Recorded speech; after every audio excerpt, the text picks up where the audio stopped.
শালা স্টকও শেষ, সামনে ঈদ চলে আসলো, কি করবেন? এদিকে ডিলারে ধরে না ফোন, মাথায় তো আর কাজ করতেছে না, কি করি রে? নতুন স্টক না পাইলে কেমনে কি করবেন? মামা কি হয়েছে? বসেন তো, মাথাটা নষ্ট, বসেন তো। কি হয়েছে? তো অস্থির লাগছে। এই বুঝলাম না, এই আমাকে ডিলার ফোন ধরতেছে, আমি তো ফোন দিলাম, ফোন ধরলো না, আপনার সাথে যোগাযোগ হয়েছে? আমিও তো ফোন দিতেছি কিন্তু ডিলার তো আমার ফোন ধরতেছে না, কি করা যায় বলুন তো একটু। আজকে এই শালার বাড়ি যাবো, চলেন। ওর বাসাতে সামনে ঈদ মামা, বোঝেন? মনে করেন এখন মাথা মুথা hang হয়ে গেছে এখন আমার। যদি না পাই, এই সামনে ঈদটা কিভাবে যাবে? আমি তো 18 রোজা চলে গেল, আমাদের মাথা মুথা কাজ সামনে ঈদ, স্টক শেষ, আমার তো মাথা ওর বাড়ি যাবো আজকে, চলেন। চলেন।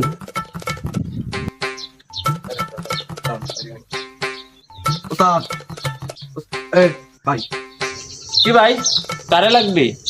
কি চাই? উস্তাদ কোন জায়গায়? উস্তাদ কোথায় আছে? উস্তাদ লাগবে আমাদের এখন। আপনারা এমনি রাখলে হবে?